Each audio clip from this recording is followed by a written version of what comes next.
Kilarigbo Live TV, ìkànnì amúlùdún àkọ́kọ́ tó ń gbé àṣà àti ìṣẹ̀lẹ̀ Yorùbá lárugẹ. Ọmọ Bọ́láńlé, máa bá ẹ délé, máa gùnyán mi kiri. You know I love you so much. Ọmọ Bọ́láńlé, máa bá ẹ délé, máa gùnyán mi kiri. You know I love you so. Check a balance, give me that thing make an answer. Check a balance, give me that thing make an answer. Check a balance, give me that thing make an answer. Àdúrà tí mo ní fún ọ ni pé lágbára Ọlọ́run ẹ wà papọ̀ títí dọjọ́ alẹ́. Ọjọ́ tí àwọn ọmọ yín bá ń ṣègbéyàwó a máa tún jáde báyìí láti wá bá wọn ṣe. Lágbára Ọlọ́run ikú ò ní yà yín ẹ pẹ́pẹ́pẹ́ fúnra yín. Check a balance, give me that thing make an answer. See them they talk say no be my load baby, me please no be why you. Tell them say you love me and I'll survive you fraka. Mi fẹ́rẹ̀ ló dá mi lórí rú, bàkà sí ọmọ yìí mórí wú. Baby no go take it, they won't give you why you love my sweater. Pàdíwá tó fẹ́ pàdíwá Lateef Adédìméjì àti Bímpé Oyèbádé. À ń fi àkókò yìí sọ pé kí Ọlọ́run kí ó ṣe wọ́n lọ́rẹ ara wọn kalẹ̀. Kí ni wọ́n dùn kalẹ̀. Abagabigi bamba bamba bamba. If there is no money, no dey flex all around. Lo sọ fún mi, baby mi wé. Money no be love.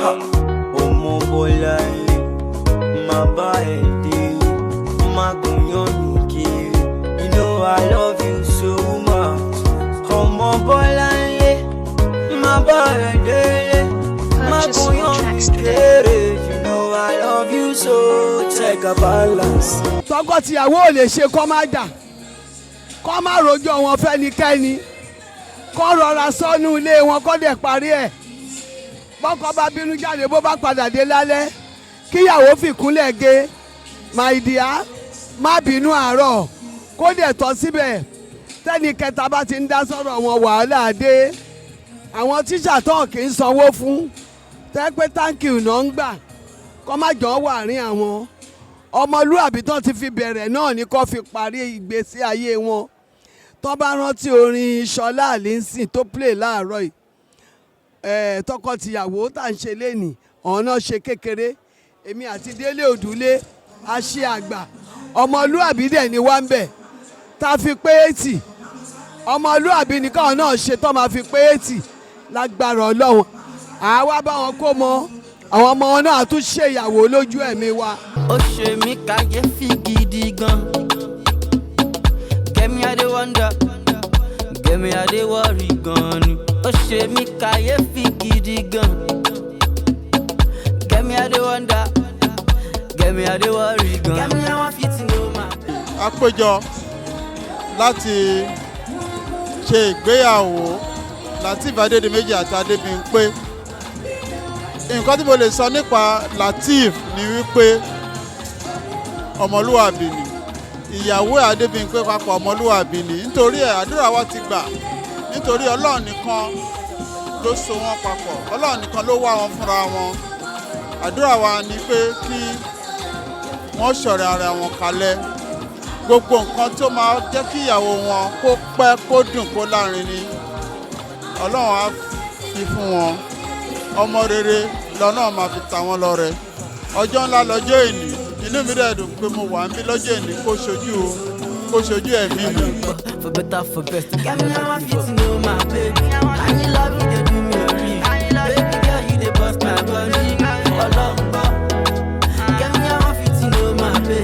Can you love me dey do me a real? Baby girl you dey burst my body. Ọlọ́gbọ́. I'm going steady. When we go shopping. Èyí lọmọ mi, ọmọ alálùbáríkà lọ́lọ́run lè ṣe ní. Ayọ̀ ìdùnnú lè máa dúdé ìwé ayé yìí.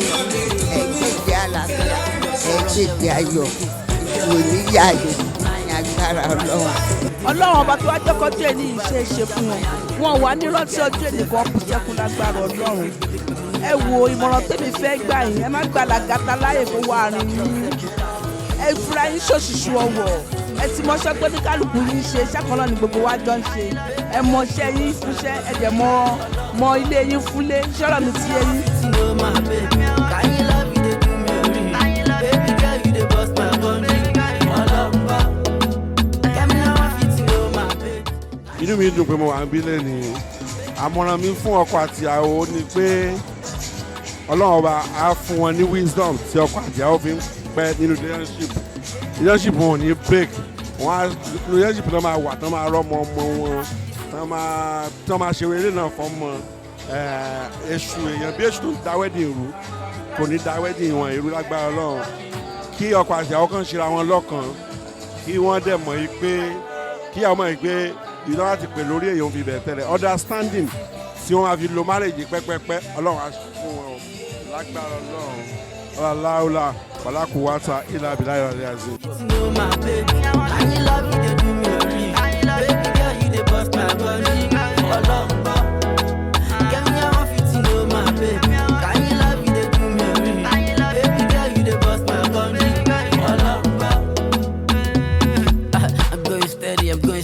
When we go shopping, you can take it plenty. Gucci, Versace, baby, Fendi, Goody, Lauren, Goody, Lady. 19-1, them hate on me. My people, them they rate on me. Love challenge this day, we gotta face it. Lágbára Ọlọ́run àsìkò tẹ́ ṣe ìgbéyàwó orí yín ò ní burú. Ẹ ní wá owó tì. Ẹ tẹ́ dágbére fóònù mọ́ bí tẹ́ lọ. Ọláláwùláwà lákúátà. Ọmọ alálùbáríkà ni ọkọ àti ìyàwó.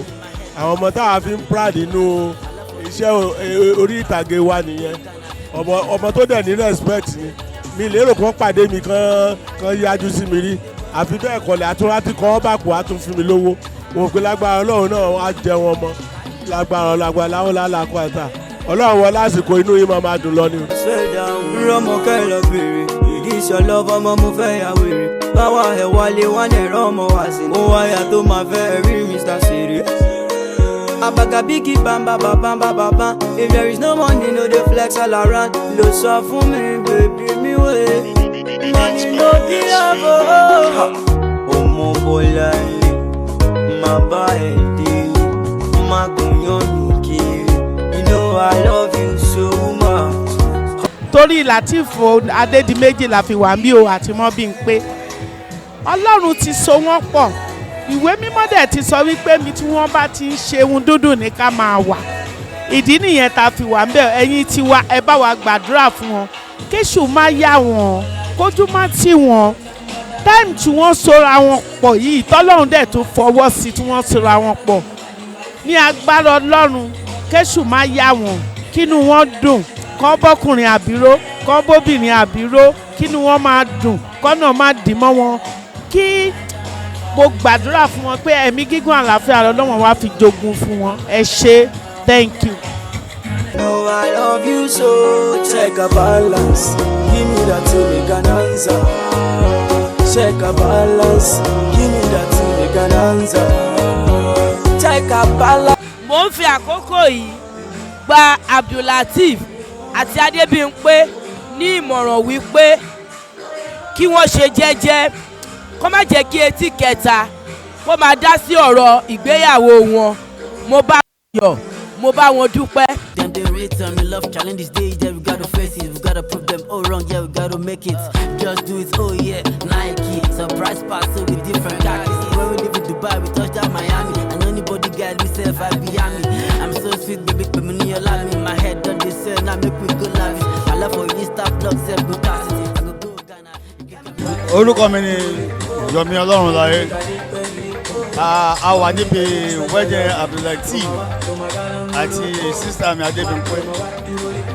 Mo gbà yín mọ̀ràn pé ní agbára Elédùmarè wedding yóò ní dàrú ọmọdé ló máa jẹ́ èrè yìí o ìbejì láti lẹ́mẹ̀ta kárí bẹ́ẹ̀ lágbára Elédùmarè.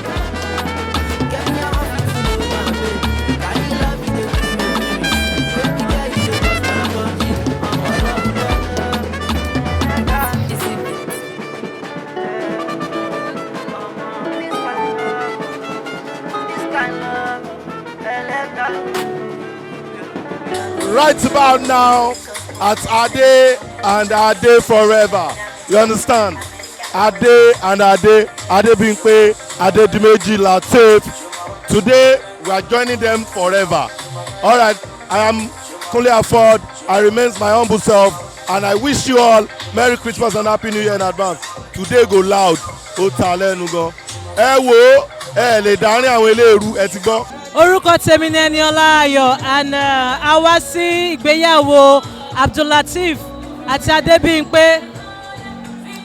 I wish them long life in everything they are doing. I wish them success. I wish them greatness in all their endeavors. I love the both of them.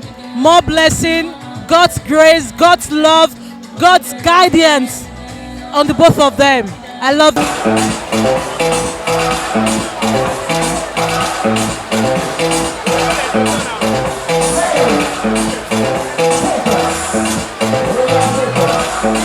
Tèmi ni Ìfẹ́tómi Animashaun. A wá fún wedding Lateef àti Adébímpé. I wish them best of everything. I am happy for them. They are my friend. And Abdulateef, kó bá mi tọ́jú Adébímpé dáadáa o. Anyway, I trust you. Thank you so much and God bless this union.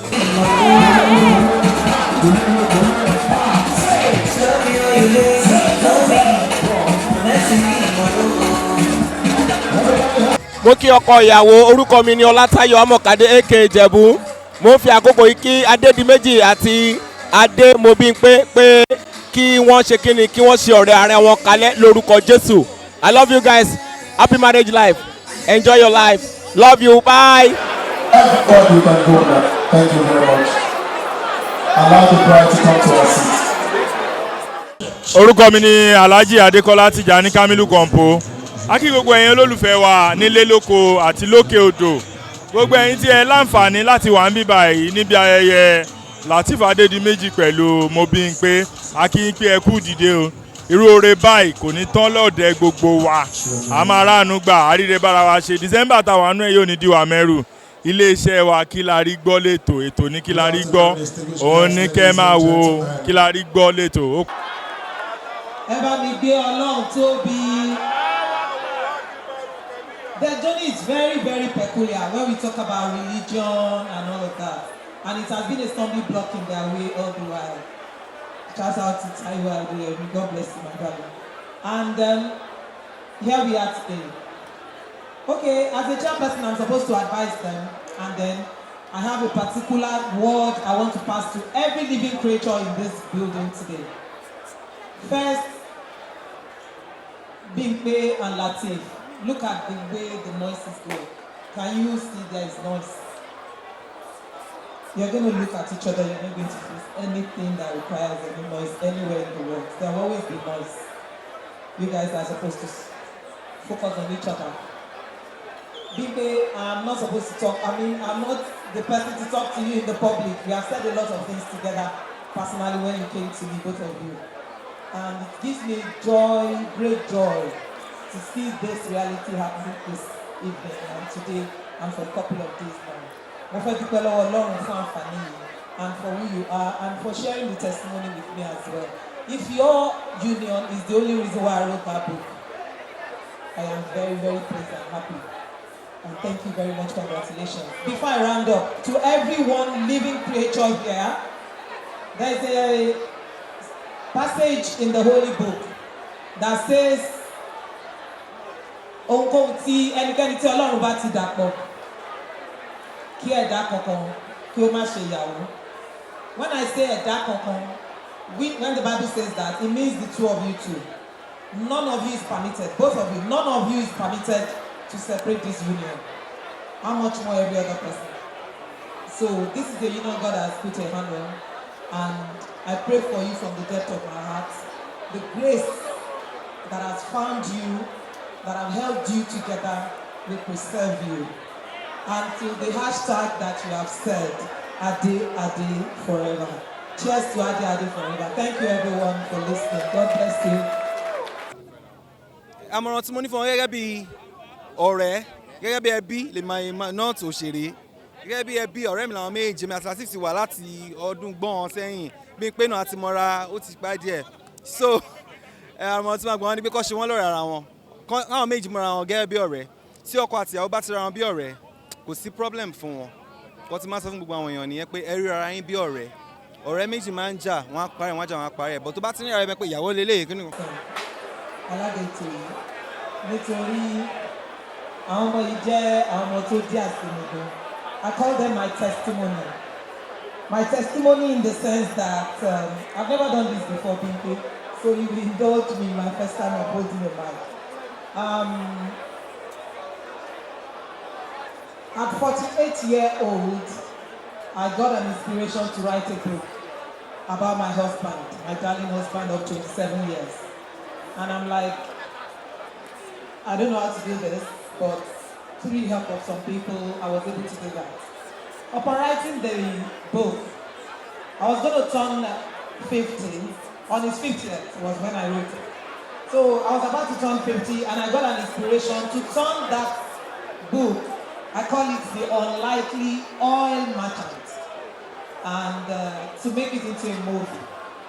And we started it with the help of Toyin Abraham, my goddaughter. Thank you. We started in the journey.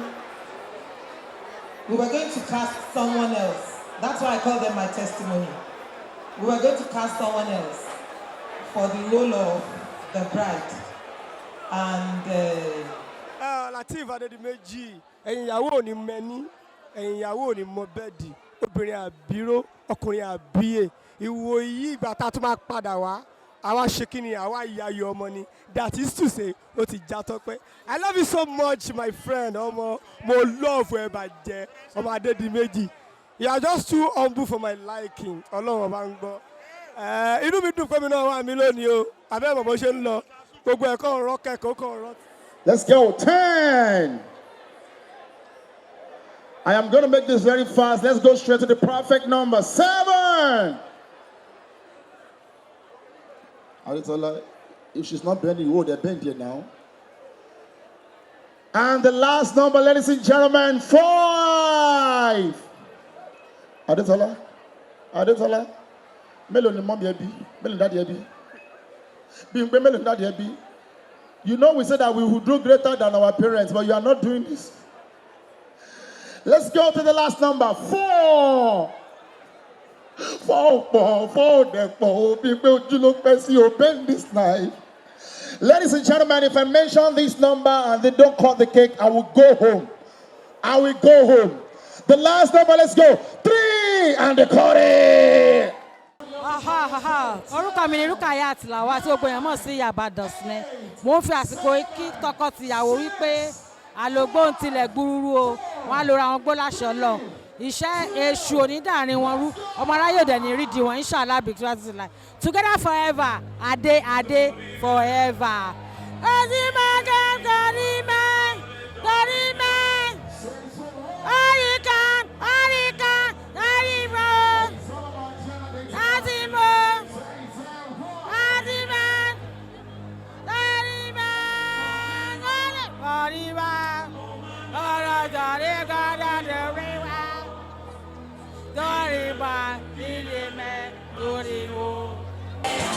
Wọ́n gbọ́dọ̀ máa ní sùúrù fúnra wọn, wọn ò gbọ́dọ̀ máa wò pé kó má jẹ́ kí etí kẹta kó máa gbọ́ sí ọ̀rọ̀ wọn. Tí àwọn àbí tí àwọn kan bá ti ṣẹlẹ̀, àárín wọn báyìí nìkan ti máa yanjú. Àmọ̀ràn tí mo ní sábúrò mi tó jẹ́ ìyàwó, ó ní pé láti ìbẹ̀rẹ̀ náà ilé tó ti jáde òun gan jọmọ tó nírẹ̀lẹ̀ ọkàn, kò ṣe onígbéraga, kò jọra ẹ̀ lójú, kò ṣaláriwo, torí ilé tó ti jáde ni, àdẹ́bọ́dà ṣe kọ́ ni. Ìmọ̀ràn tí mo wá ní sí wọn ni pé bó ṣe jẹ́ ọ̀rẹ́ ara wọn ẹ̀, bẹ́ẹ̀ nìkan máa jẹ́ ọ̀rẹ́ ara wọn lọ. Kọ́kọ́ kó rí ìyàwó ẹ̀ gẹ́gẹ́ bí àbúrò tán bí tẹ̀lé wọn. Kí ìyàwó náà kẹ̀dẹ̀ kó rí ọkọ ẹ̀ gẹ́gẹ́ bí ẹ̀gbọ́n ẹ̀, àkọ́bí bàbá àkọ́bí ìyá wọn.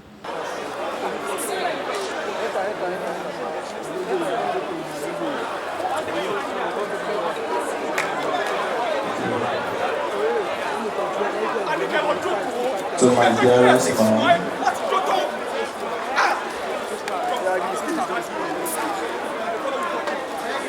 I want to say thank you for bringing me to this world. Thank you for being the best among all mothers. I am so proud and lucky to have such a wonderful mom like you in my life. Your unconditional love and family, everything to me.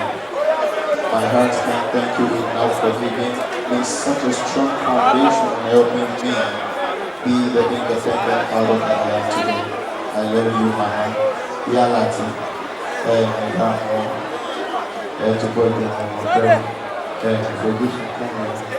ìfojúsùn fún ọkàn nínú wa ayọ̀ ìdùnnú gbogbo ìdókòtò tẹ́lẹ̀ ayé àlàáfíà ọ̀gbìn ẹ̀kí fọ́dọ̀ bí ọ̀gbìn sí.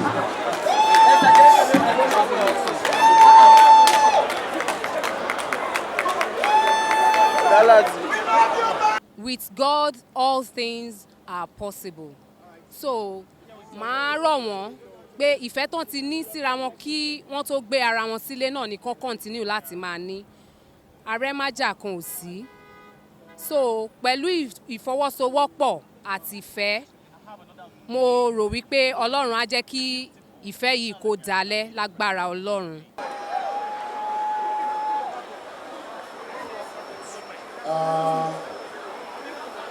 Ọlọ́run àwọn ọmọ Yorùbá ṣá nígbà àlùmọ́rò ìrọ̀lẹ́ ẹlẹ́wọ̀n. If you are proud to be a Yoruba man or Yoruba woman in the house, ẹ̀yin tí mi bá wọ̀ mí o.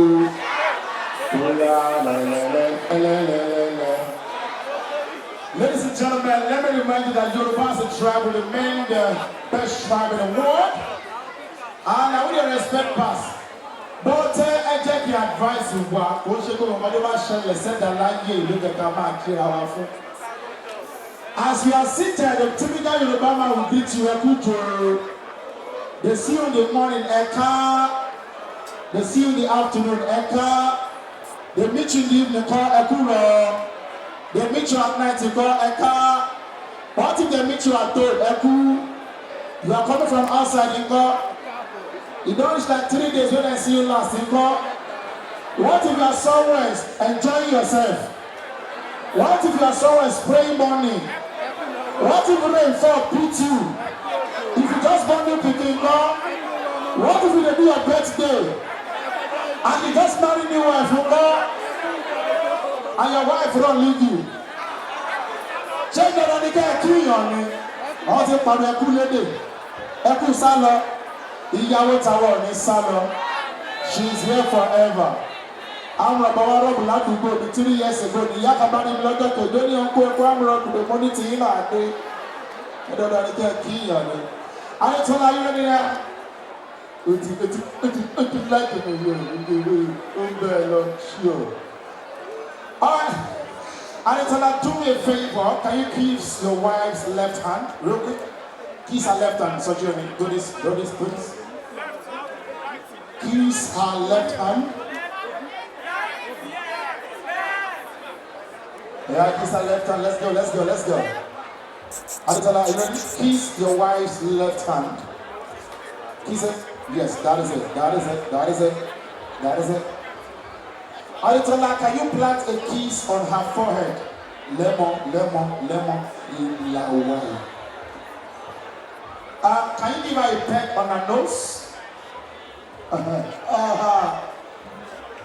I wanted to ask you to kiss her eyes, but I don't want you to swallow eyelashes.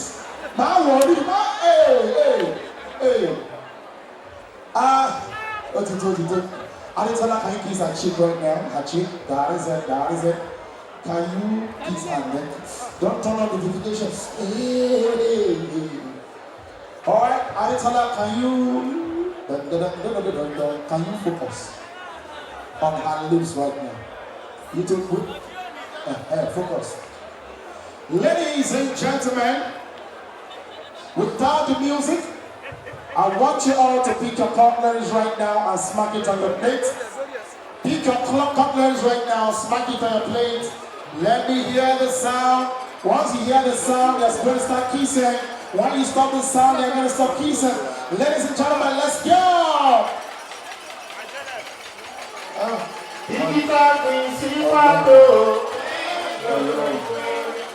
Láì ṣàgbé máa wọ etí ọmọ ọlọ́mọ ló kú jẹ lọ́nà etí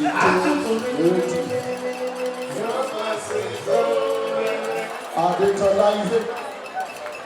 Ọ̀rọ̀ ìfẹ́ lágbára yẹyẹ. What is that?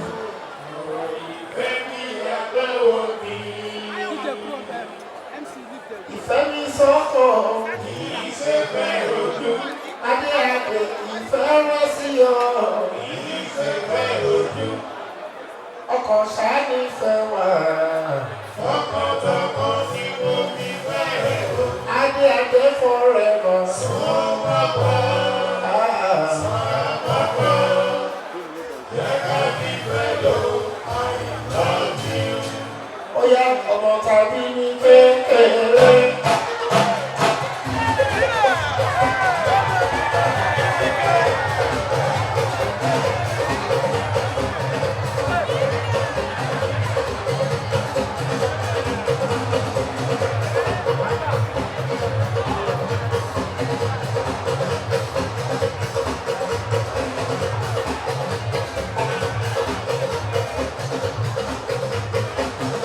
àmọ̀ràn mi fún wọn ni wípé tá bá sì ń ṣe boyfriend girlfriend ìrìn àjò ọ̀tọ̀ ni o tá bá ti ṣègbéyàwó ìrìn àjò ọ̀tọ̀ ni so Ọlọ́run bá mi fún wọn lẹ́mìí sùúrù fúnra wọn ẹ̀mí ìfẹ́ àti ẹ̀mí ìfaradà pẹ̀lú ara wọn lórúkọ Jésù.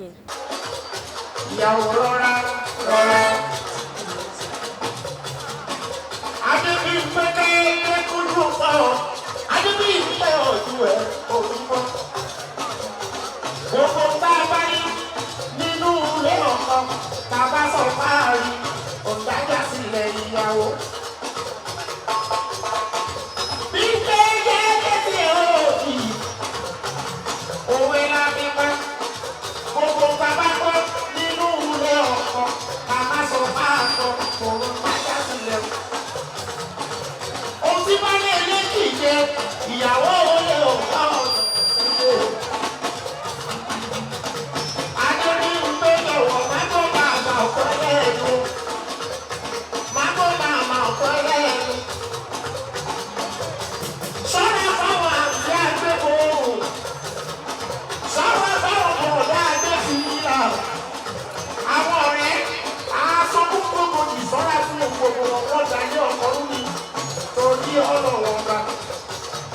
Bàbá yóò wá inú tòbí wá sáyé àti bàbá tòbí wá lọ́rùn ọ̀pọ̀ èyí ló lẹ̀ ọ̀run. Torí ẹ̀ bí n pé ẹlẹ́sẹ̀ ó sùn wá bọ́ òbí lágbára wá ìlú ìyàwó wá lọ́rùn.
ìyàwó ẹlẹ́sẹ̀ oṣù mọ́lá. Báyọ̀ sáyé mẹ́.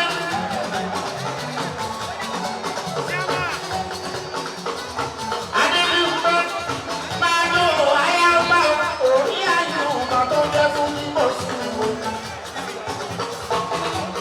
Ẹlẹ́sẹ̀ oṣù mọ́wọ́ kúrò lẹ́ọ̀ wọ́n kórè èmi ó ń bọ̀ wá àjẹrò èmi tọ́jọ́ mi pọ̀lọ̀ sí i.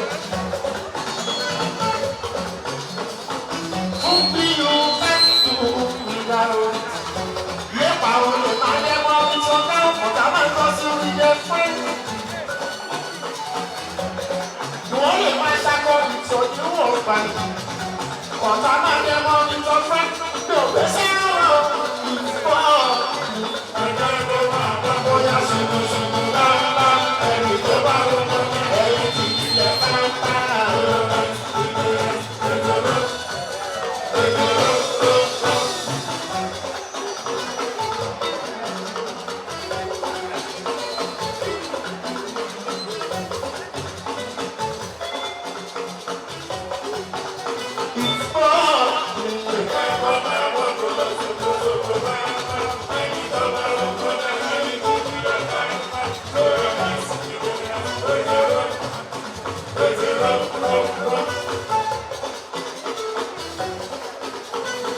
Adéyínká ìdókòwò yẹn kò tó rárá. Yínká bọ̀bọ̀. Olúwa Adéyínká. Eléyìí kò sórí méjì tó ń bọ̀. Àjẹ̀bọ̀ ìdẹ́ wáyé rà ìwúbà rọ̀. Kàkàyé aláàlú sókè wá ìjẹ̀bù. Yé òun náà tún yọ sí mi. Àyùbá jẹ́ wálé. Ìjẹ̀bù rẹ̀ o. Àgọ́ adé tó dára wà wà jẹ́ ìdúgbòlẹ̀. Adé adé fọ ẹ̀ẹ́dá. Àwọn méjèèjì dábẹ́ fúra wọn lábẹ́ tó ìlú tó fún wọn.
àdúrà mi fún wọn ni pé wọ́n bọ́kùnrin àbíró wọ́n bóbìnrin àbíyè lágbára Ọlọ́run ẹ̀mí gígùn ilé wọn máa dùn ó máa lóyin ó máa lárinrin lágbára Ọlọ́run èṣù ò ní yà wọ́n lágbára Ọlọ́run.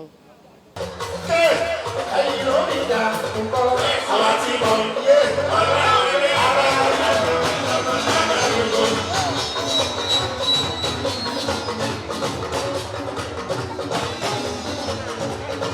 Manchester ẹ̀yin ló ní ìdá nǹkan àwọn àti ìbọn.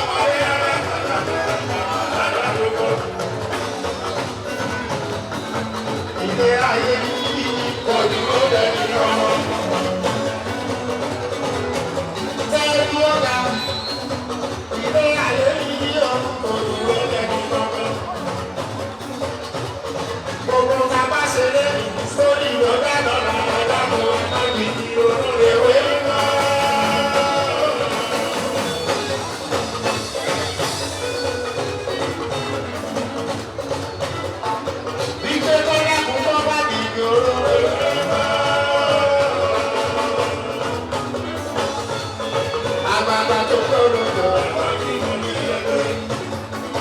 Adébímpé mi wá síra. Tẹ́ bá kọ́kọ́ dì ẹni tó gbé bẹ́ẹ̀ Adéwálé. Èèyàn tí yé wà lóde mi ní Adékọ́yá. Mi ò pé jẹ́ màá ṣe é sàlọ́. Ẹ̀yin ló bí ìdààmú kọ́.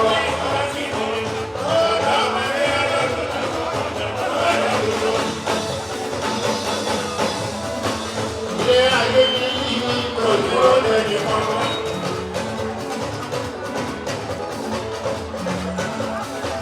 Ilé ayé ní ìdúró lẹ́yìn mọ́. Gbogbo tàbá ṣe lé ní sórí ló dára rẹ̀.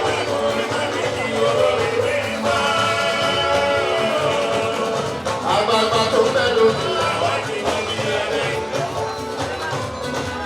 Èwe tó kọlẹ̀ àsìkò ní ìlàwà ní ò orílẹ̀ èdè ìtàgé.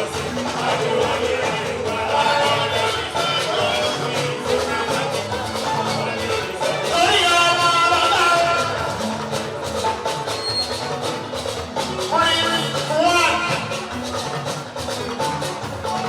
ọba tó lórí àkọ́rẹ́rẹ́ sọ́wọ́ mi àyùbá.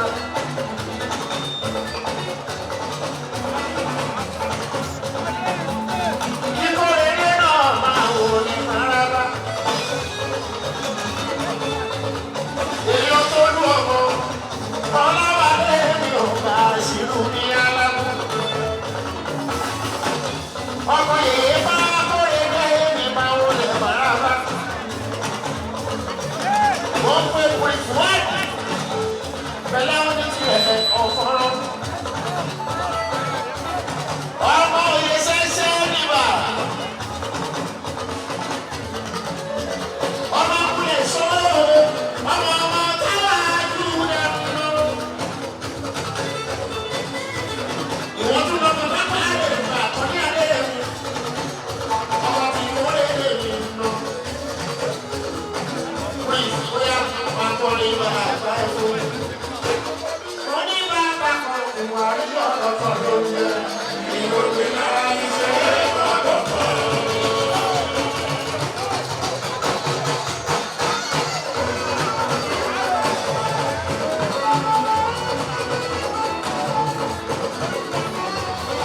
Oníbàbà kan ìwà rí ọ̀rọ̀ kan ló ń jẹ bàbá.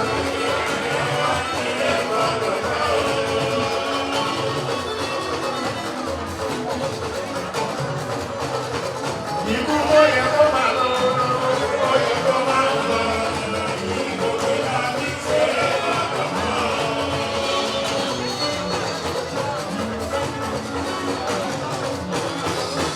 Àwọn òbádùn wa ìyára lọ́wọ́.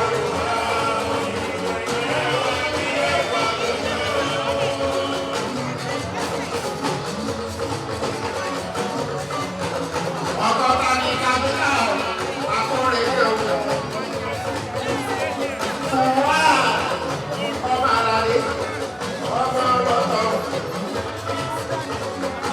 I come to celebrate them because I love love. Love is a beautiful thing, and marriage is one that is ordained by God. So I come to honor them with my presence today.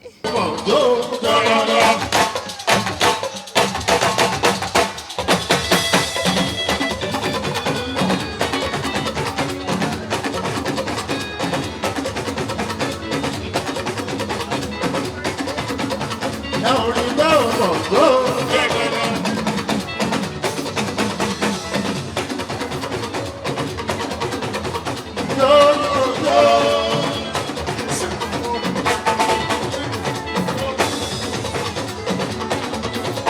Ìgbẹ́ jọjọ́ mi kọ̀ ẹ̀kọ́.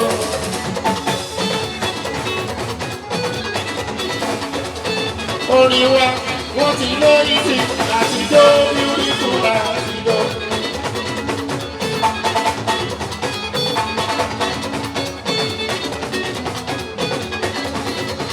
Ẹ ò rí bẹ́ẹ̀ ọ̀pọ̀ tó.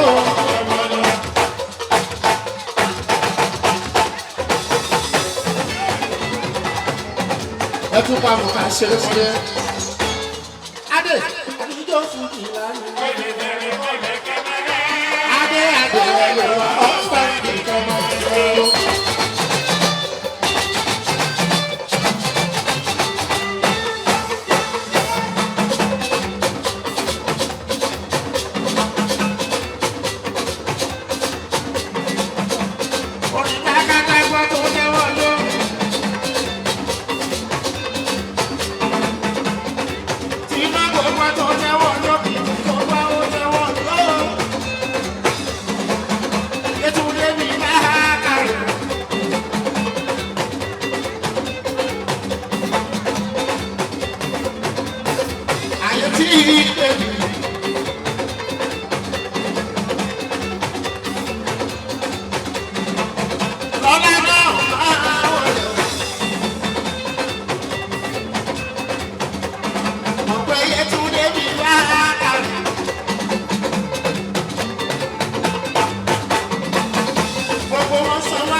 sí pẹ̀lú yẹtúndé èyí tí bàbá rẹ̀ o ìsà òun náà yóò lórí ilé wa lọ.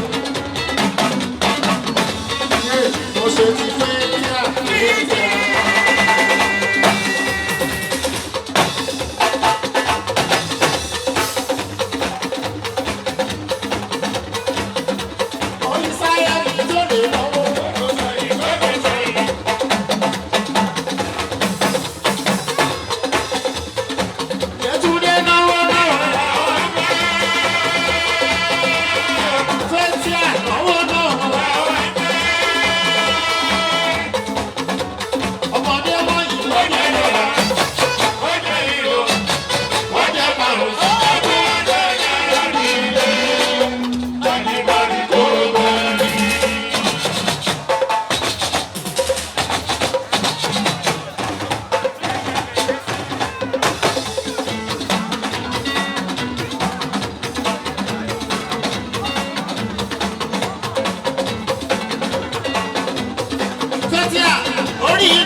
sórí ire ìlú yàìkí ní ayé adéwálé púpọ̀ nílò pé wọ́n jáde lábẹ́tọ̀ ìlú kó ṣẹlẹ̀ torí ẹ̀ kò ṣe ti mú kọ́.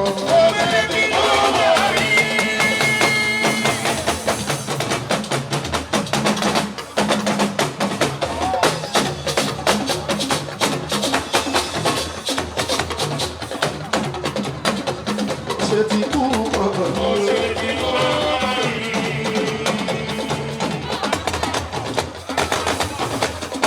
àwọn tá ní kúra ló ń náwó. Àwọn tá ní kúra ló ń náwó. Àdìkúra group ló ń náwó. Sọ̀dẹ̀ ọmọ tó láti ló ń náwó. Producer, Adikura, Sẹ́fẹ̀ Pọ́nìkúra, ẹ̀mí tó ń bẹ̀rẹ̀ ẹ̀yà àjẹwà, ọmọ tó láti yíyọ. Mi ò jẹ́ fi producer ṣe o, àfẹ lórí ẹ̀ láti bàjẹ́ lé wá ní. Adikura, ìṣòro àyíká lọ́wọ́lọ́wọ́. Kúra, kò lẹ́nu, ó lẹ́nu pa.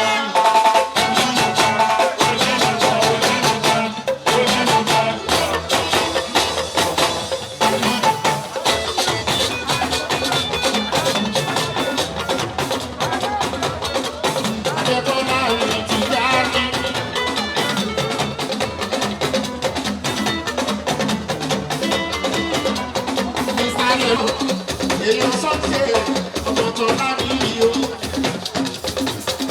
Ẹ wò kú ni o. Ó sọ̀rọ̀ mi. Adébáyọ̀ Tìjà ní o. Ọ̀nà mi lẹ́nu. Adébáyọ̀ Tìyẹ́tọ̀ Tìjà ní o. Ìyá orí mi ìgbà tó mú ọ.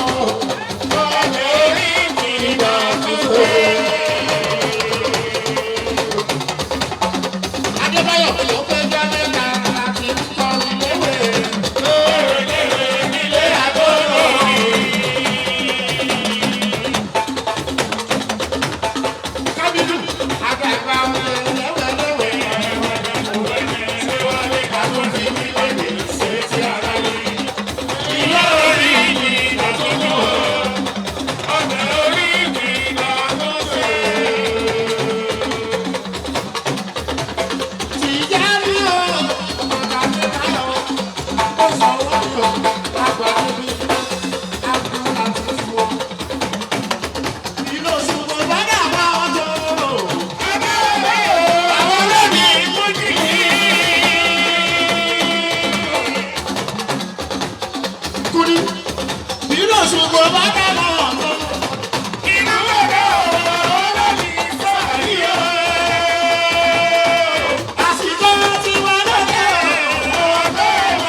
àdùnní o sanwó mi ṣàdánwò amẹ́ríkà sàmì kófí.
jẹ jígan bàbá ọjà ajímáwòrí wa ajímútútù ọkùnrin ogun a kí ọkọ ìyàwó títẹ ní àti ìyàwó ẹ̀ Adédìméjì àti Adébímpé inú wa dùn láti wà ń bí lónìí àdẹ̀gbàládùra pé ọlọ́wọ́n ọlọ́jọ́ èní á jẹ́ kí wọ́n bára wọn kalẹ̀ gbogbo àwọn tá a dìde tá a bá wọn ṣe ìnáwó yìí náà ọlọ́run má yẹ ká mọ àpadà sí ibú ọlọ́run á bless wọn ọlọ́run á bá wa tún tí wọ́n ṣe.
Wọ́n sọ wá bí ọdún nínú àrùn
Wọ́n lè ní báyìí ní àánú wa ti fara mọ́.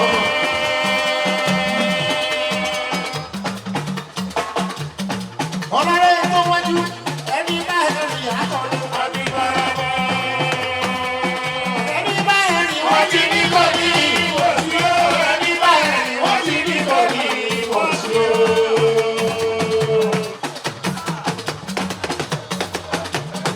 Ìsẹ́yìn ní olóògbé ọgbẹ́gbẹ́ ní ìmọ̀gbọ́.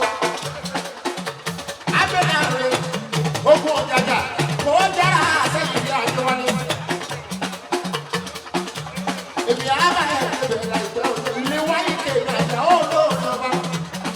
Tó bá délé ó abẹ́rẹ́ àrẹ ń sanwó àdúgbò tí wọ́n tọ́. Ìsọdọ̀rọ̀ ọ̀sán abẹ́rẹ́ ìgbàjẹ́ lọ́rọ̀ kọ̀lẹ́. Ó bá ti láyé gbogbo rẹ̀ àbọ̀nà. Tí ẹ bá la láti dára nígbà tó bá bàjẹ́ bàjẹ́.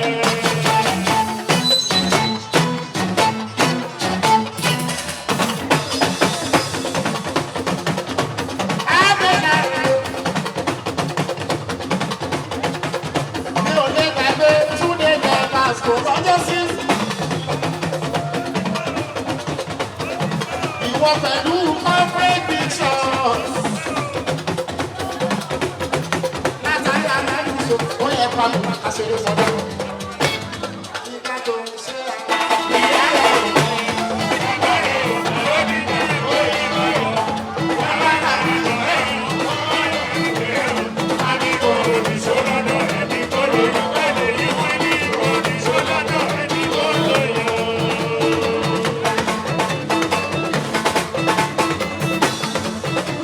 Ìwé la ní kọ́kọ́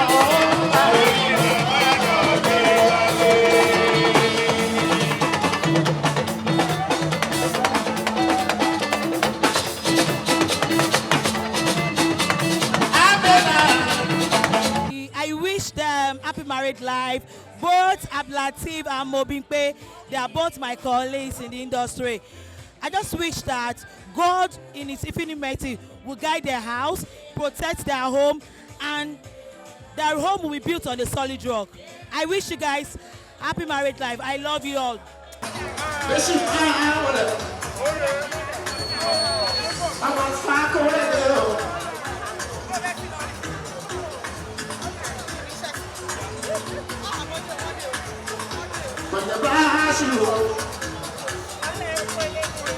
Fẹ́ràn mi sanwó aláìmọ̀. Alóyìn ló ń gbé wáyé.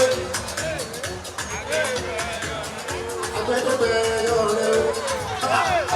Sílẹ̀, bàbá wọn bá tọ́ délẹ̀.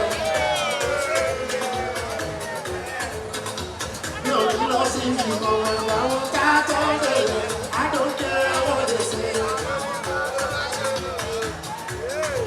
Èwo ni kólóbá torí mo fẹ́ kọ́kọ́ yìí. Alágbó. Èwo ni ti kọ́rọ́rọ́ mi sọ. Èwo ni ti wẹ́rẹ́ tó fi sà torí mo fẹ́ kọ́kọ́ yìí. Wọ́n bí mi mo tún ra bí èmi lọ́kọ̀ láti gbọ́ àdúgbò láti mọ̀ bí bówó kọ̀ọ̀fẹ́ sọ̀rọ̀ wọ́n láti tó. Sílẹ̀, ọ̀dà wọn ká tó délẹ̀.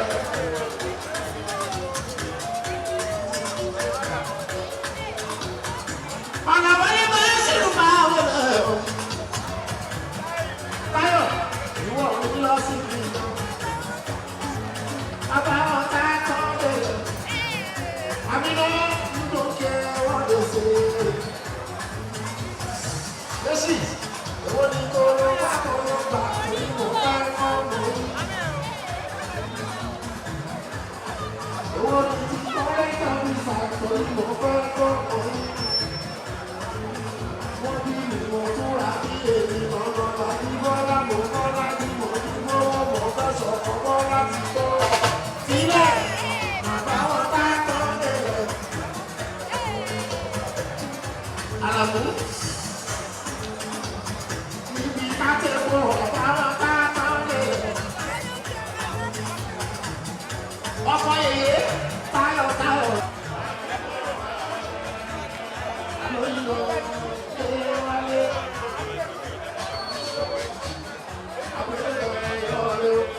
ìpàdé ní ilé ní ṣé bá délé torí ọlọ́run wa ìyàwó ti lọ́ọ́ pa dúró.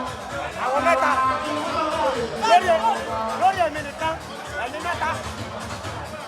ayẹyẹ kílẹ̀ ilé akílẹ̀ ayẹyẹ ọba ilé ìfẹ́ ẹ ò tí lórí ọba. mo kí brọ́dà mi Abdullateef pẹ̀lú ìyàwó wọn Rahmatulahi Adébímpé pé wọ́n kú oríire ọjọ́ òní. Ọlọ́run á fi èrè tó pọ̀ sí ìgbéyàwó wọn. Wọ́n á bára wọn pẹ́pẹ́pẹ́pẹ́pẹ́. Láìpẹ́ láì jìnnà à ń bọ̀ wá bá wọn kó bèjì. Ẹ ṣé gidi gan. ọ̀rẹ́ làwọn ẹ̀tọ́ àyùbá kọrin tó ọmọ tó yọ sí barista lọ́ọ̀yà mi kọ́nù kúlẹ̀ ayélujára.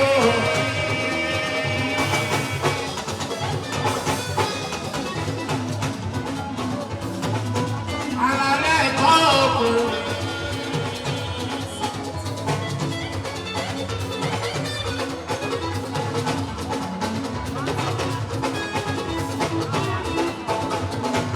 Àdókòlé Adélékè.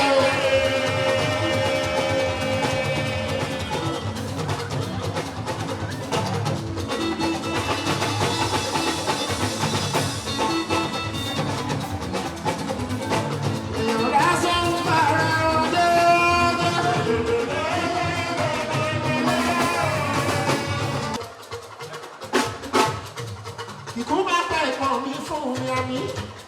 Èkó máa ń la òbèrè lórí omi.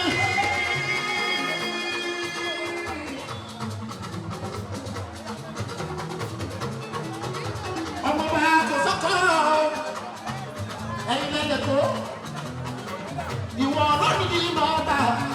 Kò sọ́kọ̀ ọba lórí èkó pé jídéjídé. Kò sọ́kọ̀ ọ̀hún jídé. Èkó máa ń lọ òbèrè lórí omi. Bùkọ́lá Adéyọ.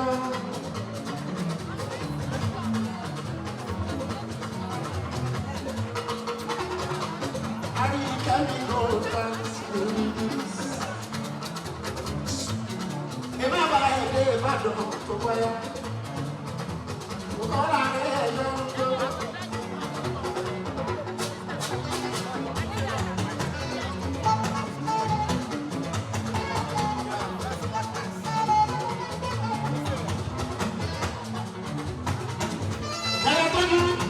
Adébímpé mi dada, ayaba adé tọ́lá mi. Torí ibùkẹ́ o. Torí ibùkẹ́.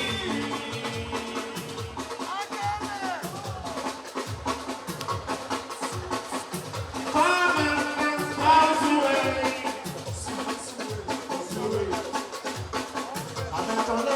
Abdullateef àti Adébímpé mo gbàládùra wípé Ọlọ́run á ṣe wọ́n ní ọ̀rẹ́ ara wọn kalẹ̀, Ọlọ́run á dẹ̀ fún wọn ní àwọn ọmọ alálùbáríkà. Mo dẹ̀ gbà wọ́n níyànjú, mo dẹ̀ tún gbà wọ́n nímọ̀ràn wípé kí gbogbo ohunkóhun tó bá máa ṣe kí wọ́n fi Ọlọ́run síwájú.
ẹni ọlọ ẹbí ní ìsàfihàn òbí olórin babalúwa ṣìyàn ìlànà olúmọ àwa ti gbọ́ wọ́n ti ní ìkànnì lẹ́bi dídá ìwọ̀n àyà kọ́là títí dọjọ́ òní wọ́n pe bàbá mi ní ìjọba èwo ni mo mẹ́nu mẹ́rin ẹ bá sọ ọmọ lẹ́nu àdúgbò àwa ni kọ́ lè kọ́ ẹ̀kọ́ dídá adéwálé àdúgbò. Kódà alágbó ó jẹ́ lórí ọ̀pọ̀ ẹ̀rọ àkólà kára ó lè kó ti pépé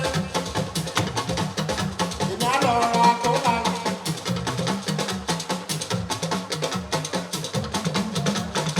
Ọkọ̀ dídá àyà kólà ẹ̀wọ̀n èyí kólà kò sọ́ ti lójú.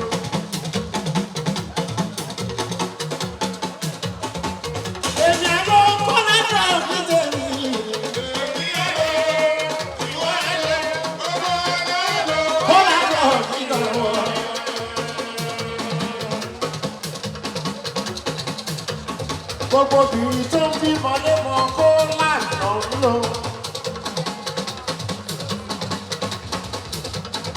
Gbogbo ọkùnrin tó lára tó ń di pépé kó lànà lò. Yémi dání kọ́lájọ ni mo fẹ́. Èmi ń lo kólà, ìwọ ń lo kólà.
Wọ́n ti mọ̀ wá ara wọn tẹ́lẹ̀ kán gbà fún wọn kó níwà gbà fún kó mọ̀ wà fún oníwà ló ń jọ̀rẹ̀jọ̀rẹ̀. Kilarigbo Live TV ìkànnì amúlùdún àkọ́kọ́ tó ń gbé àṣà àti ìṣẹ̀lẹ̀ Yorùbá lárugẹ. Atagbantagba lóde tagbangba ló ti pápá tó ní kí lóní tagbangba ó ṣe. Àwọn gbàǹkọ́gbì alárinrin ètò ọ̀dọ́ wa ló sodo sí. Mo lè má lè sọ òyìnbó púpọ̀ but nínú Yorùbá tí mò ń sọ àwọn kan yọ Yorùbá ń bẹ̀. Ṣé báwa náà kọ́ Ọlọ́run ọba ni kámú láti Kilarigbo Unlimited. Kilarigbo Unlimited ládùn ètò tí kò láfiwé. Alárakúàrà. Orí ètò Alárakúàrà ní àwàyè lórí Kilarigbo TV. Mo lo ata, tomatoes, àlùbọ́sà, ẹyin, mo lo carrot, mo dẹ̀ tún fi hot dog náà sí. Mélòó la fẹ́ kà nínú eyín Adépèlé KPK kò gbọ̀kẹ̀. Kilarigbo ló ń jẹ́ bẹ́ẹ̀. Ká ṣe àkálẹ̀ àwọn ayẹyẹ lọ́nà tí ìgbàlódé léyìí tẹ́yìn ó sì gbádùn ẹ̀. Ọba tó yọ ọ̀rọ̀ Jábésì padà, ìwọ ni Olúwa wá fáyé mi ṣe yanu. Kilarigbo Live TV gbọ́n pa ẹ̀. Fún ìpolówó ọjà tàbí àkálẹ̀ èyíkéyìí ayẹyẹ tẹ́ bá fẹ́ ṣe ìyún event coverage pẹ̀lú owó tí ò gani lára. Kilarigbo Live TV ẹ̀rọ amóhùnmáwòrán tíá.